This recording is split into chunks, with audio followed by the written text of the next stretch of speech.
kind of feel a little bit like mainstream porn stars do at AVN at the end of the weekend. They sound a little bit like this.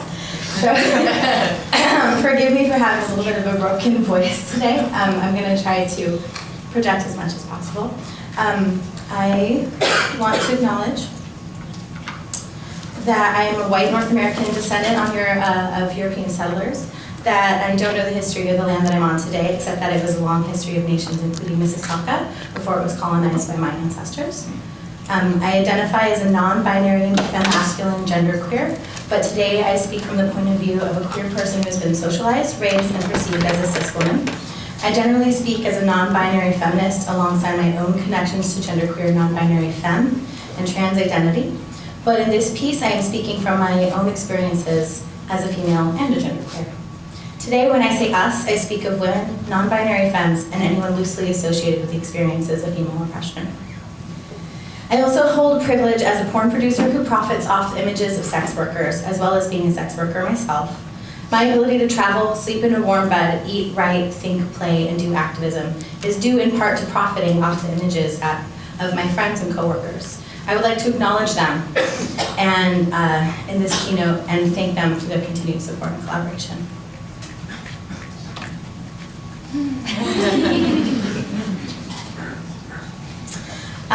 Okay, I'm just going to get right into it.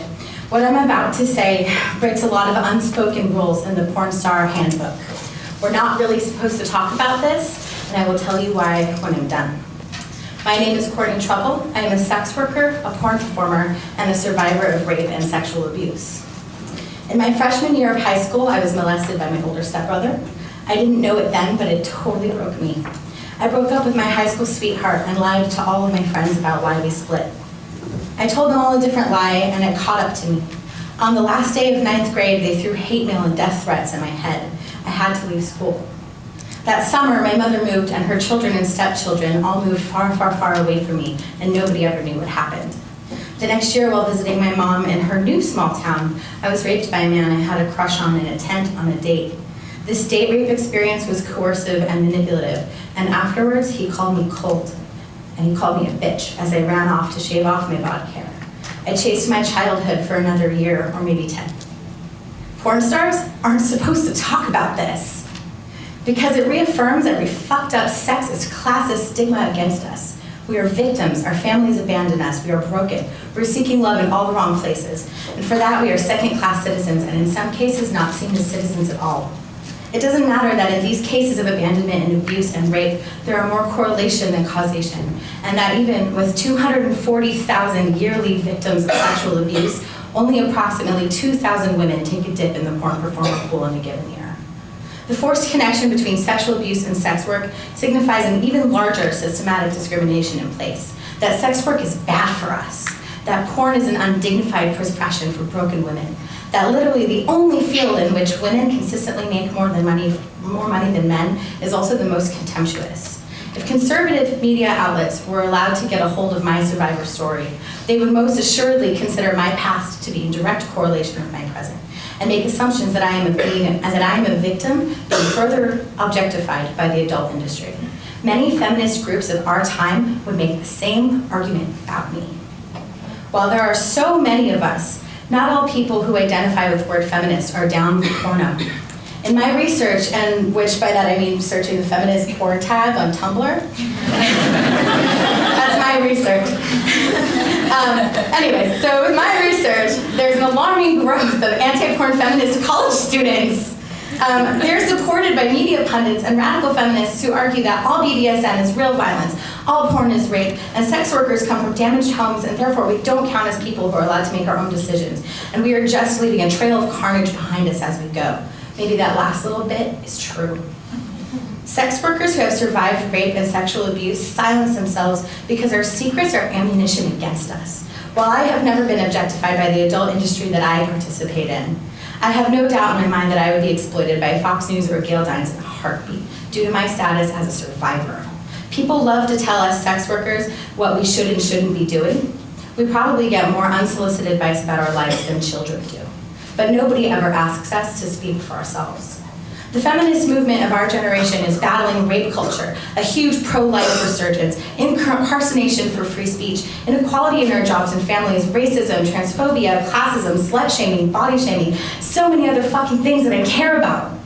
I see censorship and stigma around sex work holding me back as a feminist from participating in those conversations.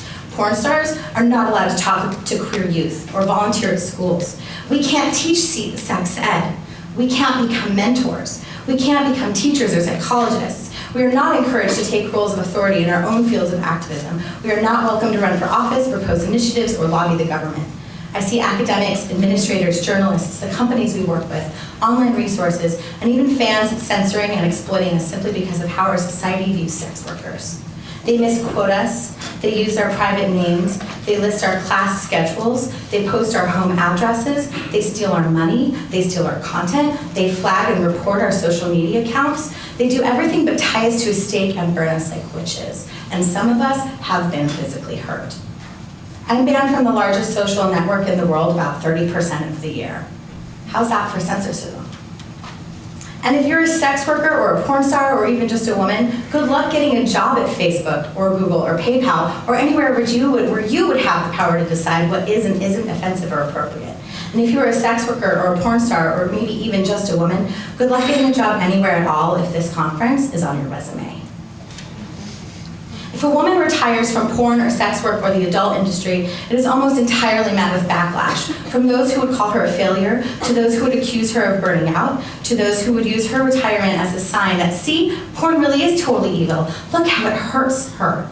Like hurts us in a way that being a senator or owning a bakery doesn't hurt us, or how raising a family doesn't hurt us, or how leaving the house on any given day to face catcalling and sexual harassment doesn't hurt us. Sex work in and of itself doesn't fucking hurt us. The discrimination and sexism that keeps us from making money in other professions, that hurts us. Those stigmas that strip us of privacy and dignity, that hurts us. The socialization that makes people rape and kill sex workers hurts us. The government that won't make our jobs legal or protected or safe fucking hurts us. The assumption that sex workers makes, the assumption, hang on.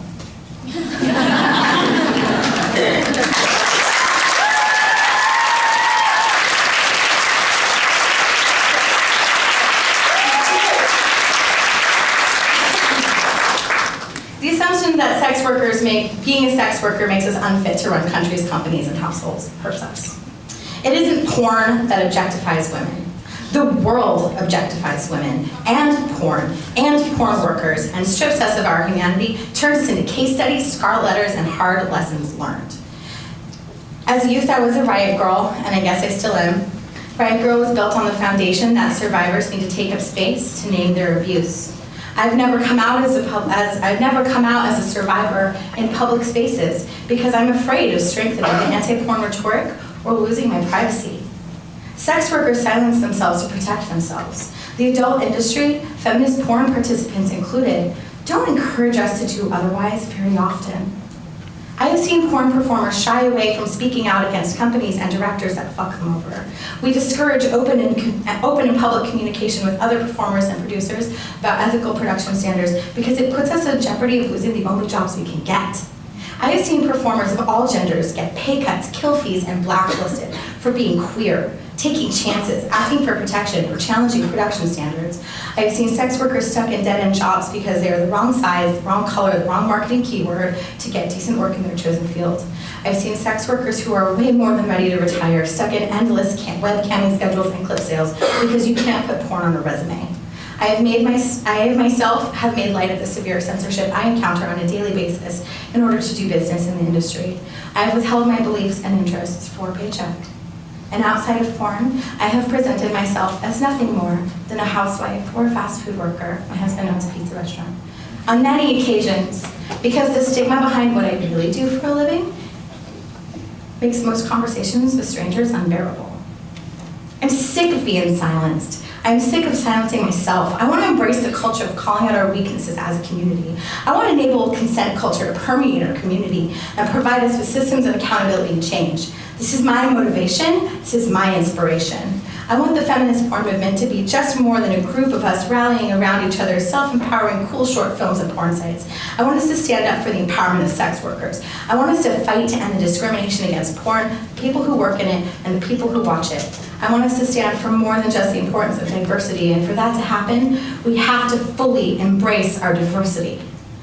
And for that to happen, we have to all agree that we all belong here, equally, that we are intangibly, irrevocably important, and that while we ask for the world to center the voices of sex workers and sex-positive artists and performers, we in turn center the voices of those among us who are further marginalized by their race, size, or gender identity. We must prove that we are objectifying ourselves in the good sense of the definition, by giving expression to our form that others can identify. We are the feminist porn movement, and we aren't just here for porn, we're here as well for the fucking feminism.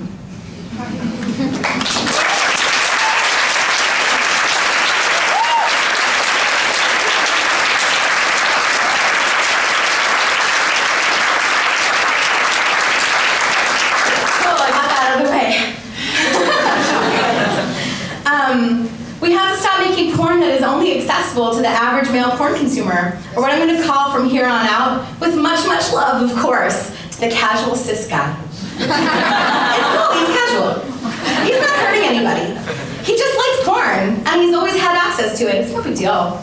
Okay, I mean, so anyways, like, you have to trust that if you move beyond making what you think that casual cis guy wants, that you will attract new customers. I guarantee you that the highest grossing porn companies here in this room today are the ones making porn that cater to everybody. The casual cis guy customer being last on the list. I should know because I'm one of them. I may own one of the only porn production companies in the world that doubled in gross income in 2013. And I maintain a strict, all-inclusive casting manifesto that encourages creative performer autonomy over potential profit margin. The thing is, you don't even have to cater to the casual cis guy. You barely have to get on their radar. They will find you anyways. They will watch your porn anyways. They will generally steal it, but sometimes they'll even buy it.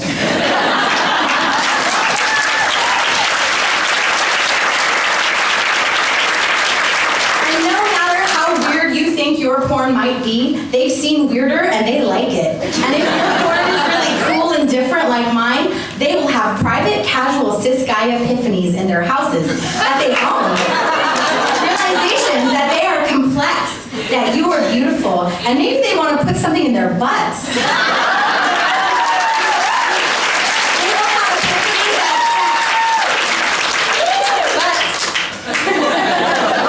They will have epiphanies that sex can happen without stiff dicks, that lesbian sex is just more than a pile of scissors, that gender is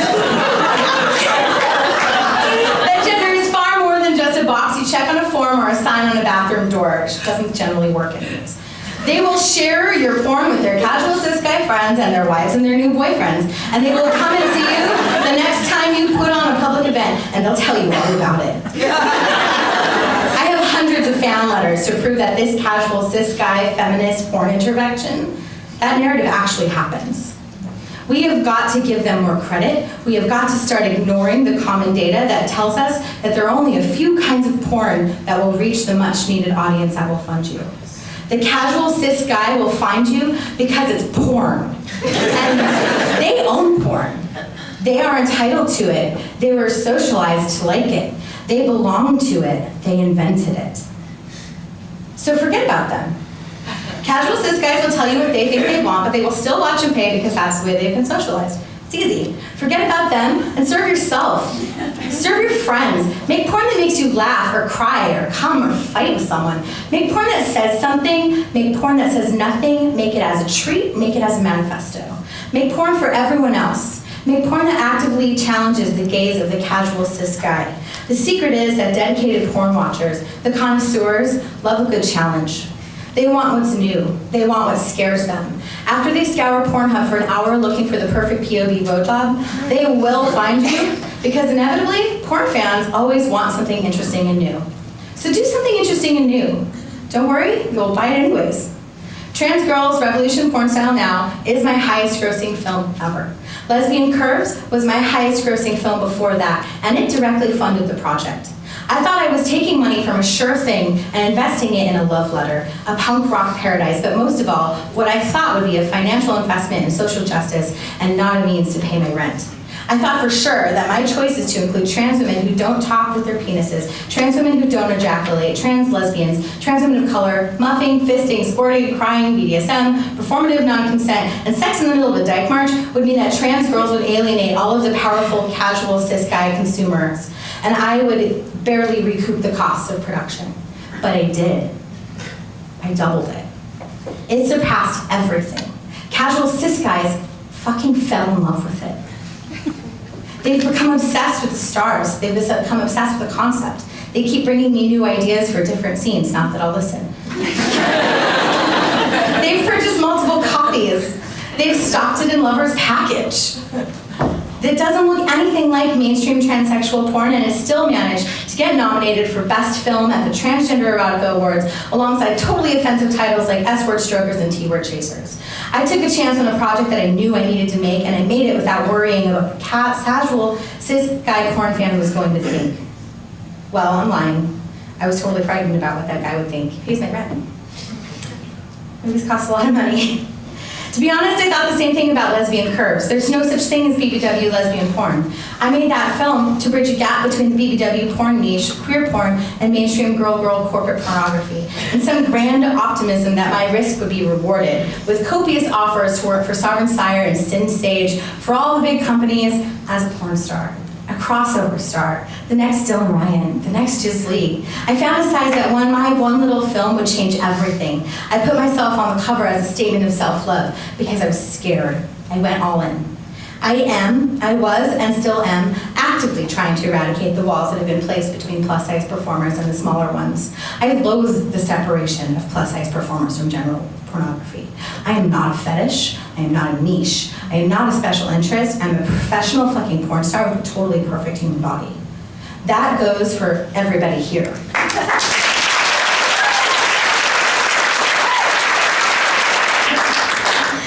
I can understand simple preferences for smaller breasts, darker skin, freckles, piercings, whatever, those are mine by the way. Whatever, but to separate it all up entirely, it doesn't work for the adult interested workforce, nor do I think it does a real service for the consumers. They're all just looking for cream pie compilations anyways. Any cream pies, really. So why when it comes to plus-size porn are there so few options for work? If you're white and straight, you can get in easy with Rodney Moore, who'll put you on the cover of a movie called Whale Watchers and pay you $400 for bareback POV sex, with him of course. Or you can play nice and flirt with the owners of one or two of the small, big companies with big egos, and if you're light-skinned and straight, he will fly you down there, put you in a boy-girl scene, great lights, great makeup, maybe he'll spoil you, unless you ask for more money, or have a husband, or want to work with women only or condoms. Or you can end up in any number of low-budget amateur porn gigs where you will end up looking like crap, getting paid for crap, having bad sex, and your name won't even get published on your scene. They may ask you to eat 7 cakes in a row. They may ask to weigh you on camera. They may fire you for having smaller tits than they think is appropriate, or wanting to use condoms on set. And no matter where you work, they will call you fatty, and chubby, and plumper, and words that I won't even let come out of my mouth. All under the thin veil of keyword marketing, when you know that all they really need to put down is big tit cream pie, and they're gonna do just fine. Sorry.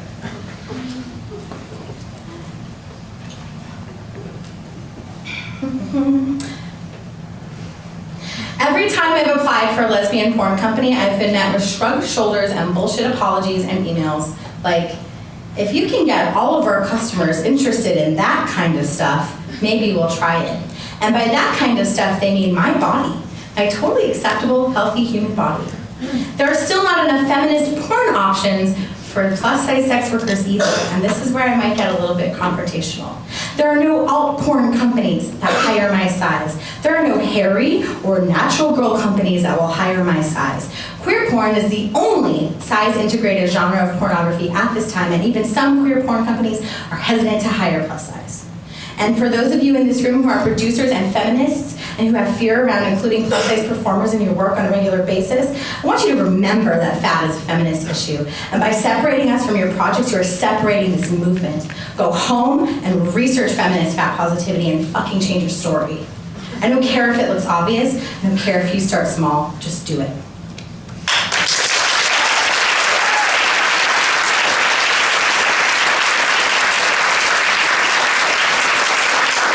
That slogan is born in misogyny. Our male-dominated culture relies on our obsession with being smaller. The diet industry perverts our society and promotes female weakness and obedience, and chaos and competition among women that distracts us and discourages us from organization. By leading a feminist movement that equates all bodies with sexual worth by a strong pornographic activism, we are directly challenging the powerful system that reduces women to their desirability and ability to succeed in our thin-obsessed hunger games. If we can blur the lines of our society's beauty standards to include all of us, we can directly improve the self-esteem of young women and men who find their porn. Self-esteem is power. Confidence has so much to do with improving our own lives. There's something that Margaret Cho said in a film that came out when I was 18 that saved my life. Here's what she said. When you don't have self-esteem, you will hesitate before you do anything in your life. You will hesitate to go for the job that you want to go for. You will hesitate to ask for a raise. You will hesitate to call yourself an American. You will hesitate to report a rape. You will hesitate to defend yourself when you are discriminated against because of your race, your sexuality, your size, or your gender. You will hesitate to vote. You will hesitate to dream. For us to have self-esteem is truly an act of revolution. That revolution is long overdue. Let us rise up to Margaret Cho's direct challenge of us. Let us strive to be a community that encourages self-esteem and confidence. I believe we can all make porn that achieves those goals. It's not only imperative that feminist porn companies and filmmakers put fat people in their projects, it's also important for the rest of feminist porn community to center those performances in their reviews, their academic research, their affiliate blogs, their critiques. We can use this pornography to help further feminism's complicated but powerful relationship to fat acceptance. We can use films like Lesbian Curves to make a difference outside of the porn industry.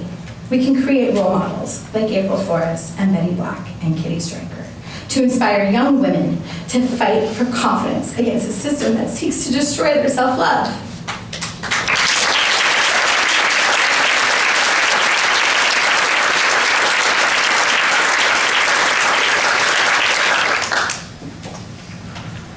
Okay, moving on. By being up here and speaking about representation as a white person in a foreign country on white colonized land, I am an accomplice to the racist nature of this system.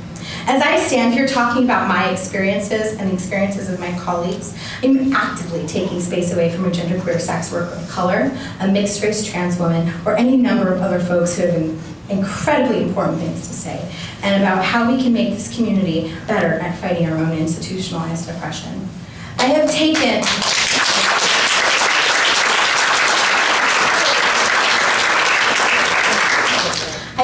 that limited, highly privileged space as a fat, genderqueer dyke, polyamorous punk, invisibly disabled, porn-ranking sex worker, an irrevocably white-skinned person. Intersectionality is complex, and this is exactly what it looks like.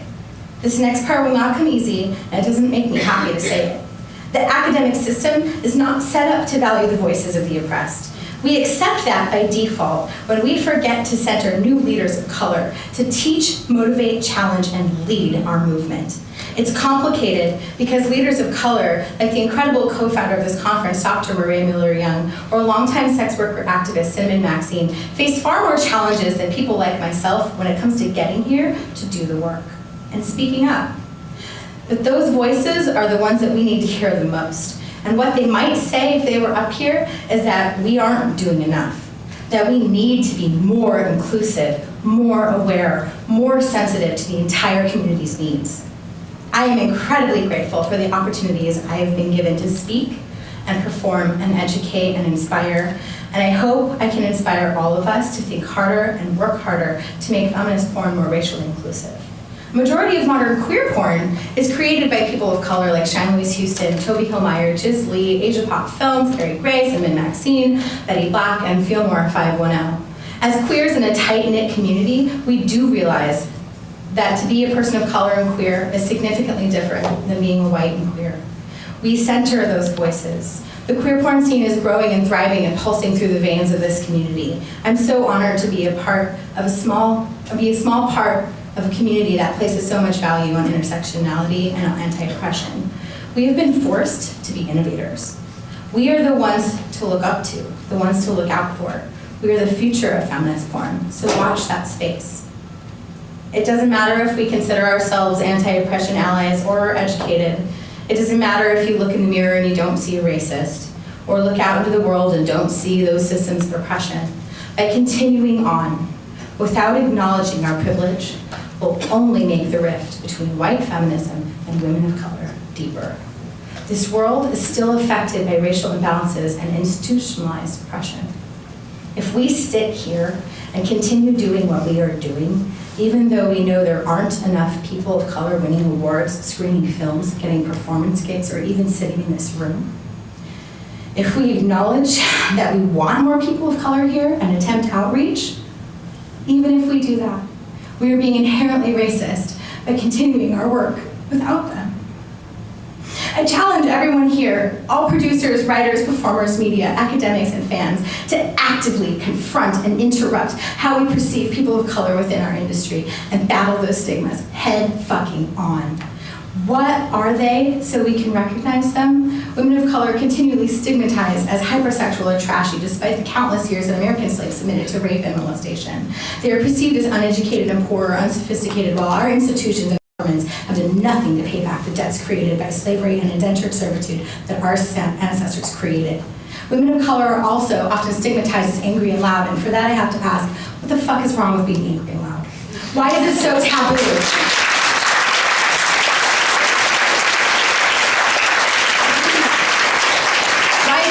To call out injustices within our own community? Why are we scared of confrontation? There are reasons to be angry and there are reasons to be loud.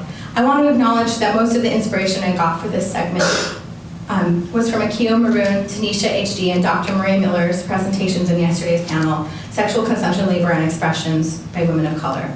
And that my friends and colleagues, Cinnamon Maxine and April Flores, helped me frame these thoughts and even lent me words. I want to make sure that we can succeed in centering those voices in future conferences, screenings, and awards galas. They are just as important as mine.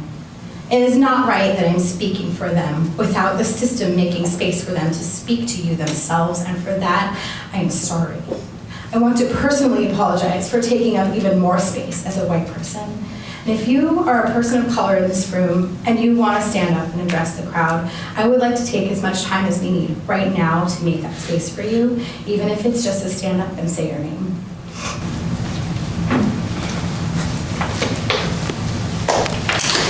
Love you, Courtney, so much. This is heaven. Thank you for being and saying the wisest things that the world needs to hear. There is nobody on the planet speaking to justice and truth and equality the way you are right now. There's nobody. Fuck you, Obama. Fuck you, all honestly, and in Canada, our political, our sexual, everything is really behind where you are, and your courage, your truth, your love, your passion, and your kindness in the space of all this injustice and savagery to women and just shit that I can't even, I'm fucking crying up here too. You're honestly saying the most important words the world needs to hear, so thank you. What is your name? My name is Addie.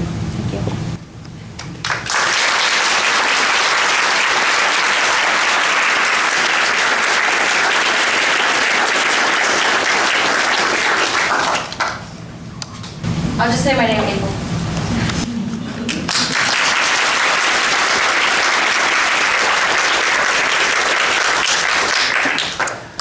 My name's Toby, and I want to say that earlier today I overheard someone mentioning that there were no Indigenous presenters at this conference.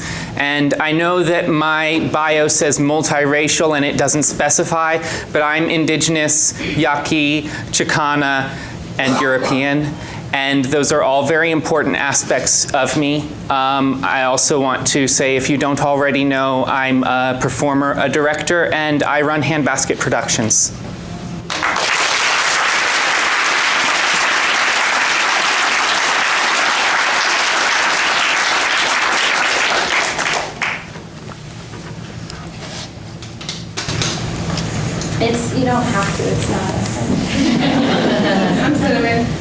angry black lady, I don't give a shit.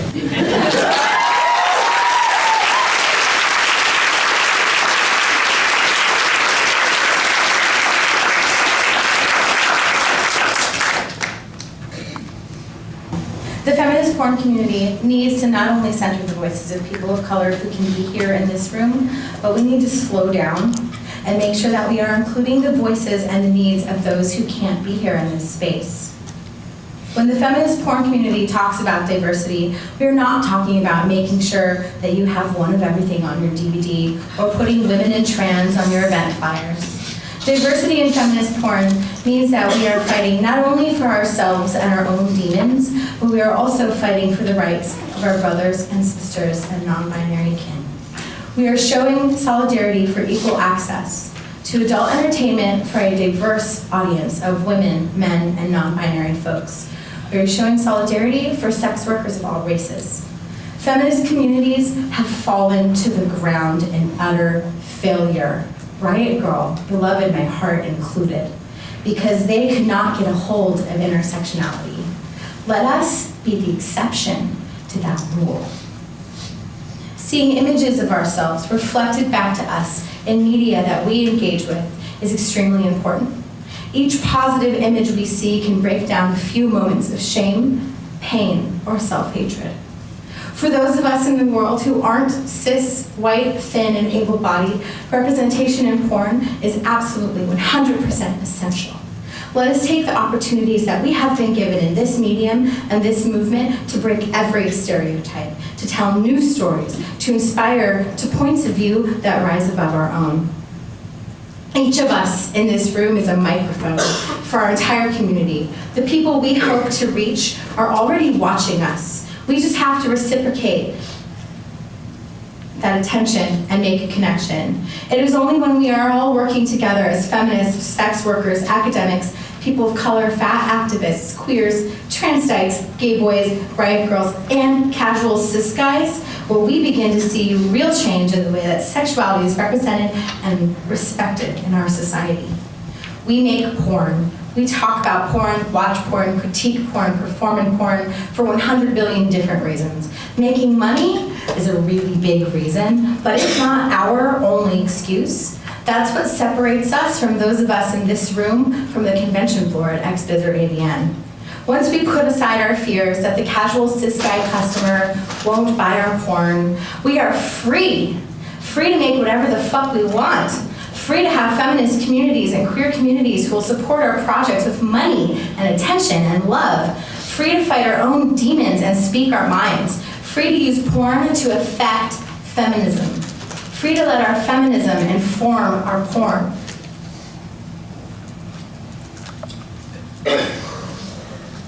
We found these people for marshmallows. You like the cat memes? I'm gonna put them up on Tumblr. I really like the definitions of actualize and realize. I think I might have tattooed them on my body. Feminism is informing our porn everywhere in the industry. Just in the past year, AVN added a plus-size performer and a lesbian porn performer category to their awards roster. XBiz added a feminist porn movie of the year to its roster.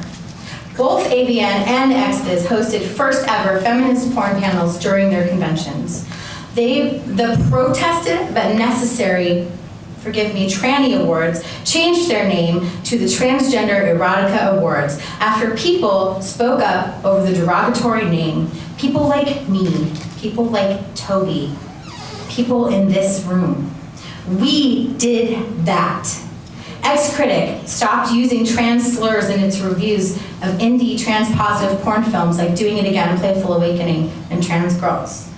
These things are happening because we are here. We exist, we are relevant, we are cool. These things happen because we demanded them. These things are happening because women work in porn, because queers buy porn, because women make porn, because we showed up, because we spoke up. I want to leave you feeling inspired. I want to burden you with positive energy. And I want to leave you tasting the opportunity and optimism that's already on your lips. I admit I have a lot to say, I have a lot to do, I have a lot to shoot, I have a lot of fucking feelings. I've also got a lot of ideas, like amazing ideas. So many ideas that I will never have enough time in my short life to start them all and finish them all the way that they need to be done. So I have a gift for you. I'm giving you my free ideas. They're yours to take, yours to transform, yours to benefit from, and yours to ponder. Here are some free ideas for you to actualize for your feminist porn manifesto. Know your local laws around obscenity. Then find out the loopholes. Start a VOD company with feminist porn reviews, ratings, comments, and a star index. And keep it updated. Good luck. Start a gay porn site that adopts the same all-inclusive casting standards as Trouble Films and Pink and White. Start a make a porn film loosely based on Gorilla Girls. Shoot it in public. Let them fuck on the steps of the MoMA. Hire trans women. Allow them to exist exactly the way that they want to exist. Do a porn scene where nobody takes their clothes off. Interview asexuals and shoot scenes based on what they're fantasizing about. Send letters to your government about protecting women's rights and sign them with your porn name. Run for office. Design a college course that helps untrained students on the body shaming, slut shaming, and fear-based sex education that they received in high school. Teach boys not to rape. Teach girls to fight. Teach children to love themselves. Design an alternative sex education program for teenagers. Make it queer-friendly, unabashedly honest, and informative. Make a porn you would show your mother. Organize a sex work visibility and advocacy march in your town. Organize a Take Back the Night march. Make a series of viral YouTube videos where porn stars talk about rape and consent culture. Get porn companies to donate advertising space on their websites to show your videos. Finish that documentary you're making on female rape fantasies. Make a documentary out of all of the Queer Porn TV interviews on its YouTube channel. It'd be fascinating. Make a straight porn film. Hire a trans woman to be the main star. Don't call it trans porn. Don't make it about her being trans.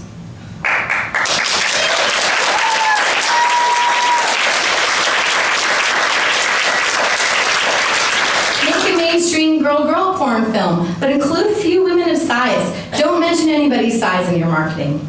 Show people putting on condoms in your porn. Show people using dental dams and gloves.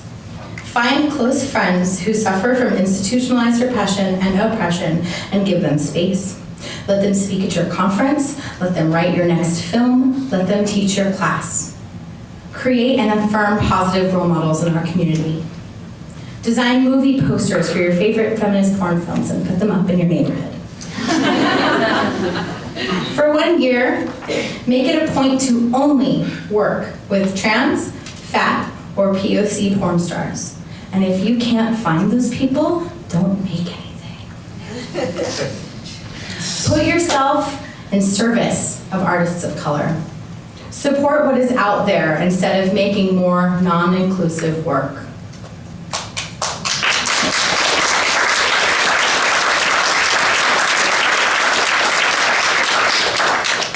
Make cute GIFs for your favorite films and promote them on Tumblr. Start an affiliate blog where you make money by sharing the porn you love with people you don't know, which you're already doing for free, right, anyways? Hire a feminist to run your DVD marketing firm. Hire a lesbian to shoot your lesbian porn. Hire a trans person to shoot your trans porn and pay for your porn, at least sometimes.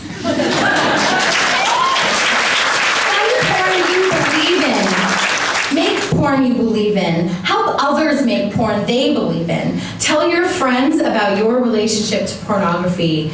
Share your porn with your friends. Leave it on your coffee table. Leave it on your television. Educate yourself thoroughly on transgender issues. Understand what the differences are between gender identity, gender presentation, and gender performance. Explore your own. Understand that gender-neutral pronouns are as much of a preference as gendered ones. Use the pronouns people tell you to use. Do not assume that someone is cis or trans or non-binary just by the way they look.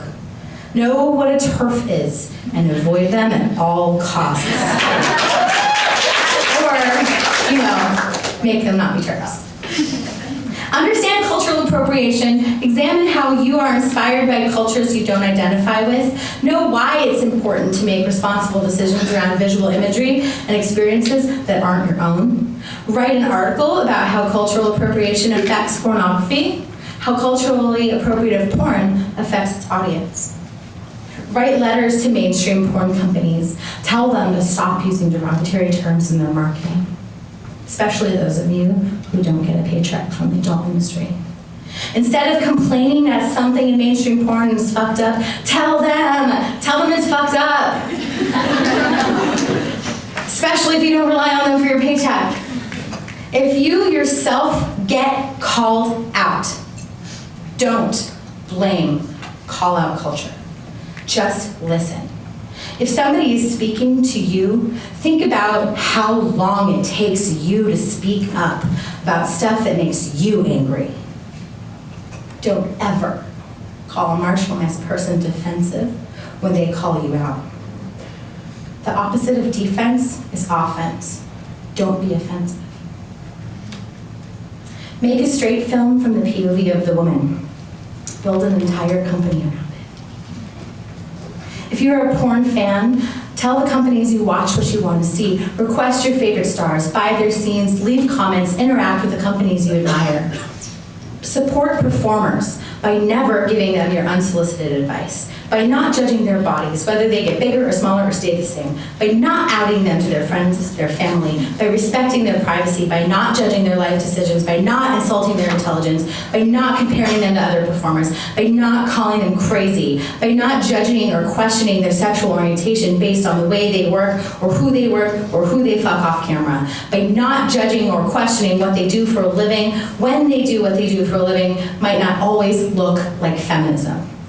By inviting them to come and speak at your next academic function, by giving them tips, wish list gifts, or whatever the fuck you call those webcam tokens. Most performers do not make an hourly wage. By giving them a voice on your radio show, in your book, in your blog, in your academic journal, on your news website. Support them by funding their first directorial efforts, by retweeting their affiliate code so that they make extra money from their performances. They worked hard to make it for you. Fight for the right to protect images of raw female desire. Fight to keep fisting in female-produced porn films. Fight to keep squirting. Fight to show menstrual blood, tears, and positive consensual depictions of BDSM in film. Organize a monthly or seasonally public porn screening event where people can talk to the directors and the performers and themselves and request what comes next. Let it be the only theater where the audience is allowed to talk through the films. Fight back against sexist behavior when you see it at a porn convention or anywhere. Fight back against rape culture when you see it happen at a porn convention or anywhere. Let them know that we are here, we are in their space, we are watching them, we are holding them accountable. Join adult community forums and expose the sexist trolls that work in the porn company we do business with. We can't do it ourselves. We do business with them. Make porn with someone you don't know. Make porn with someone you love. Make porn about someone you love. Let yourself breathe. Let yourself explore. Let yourself experiment. Edit naked. Hire fat people. Hire black people. Hire trans people. Hire disabled people. Hire everyone. Make porn that lifts us up as a community. Make the porn you wish you could have found when you were a teenager. Make porn that scares you. Make porn that challenges you. Let your feminism inform your porn. Let your porn inform your feminism. Let me take a fucking nap.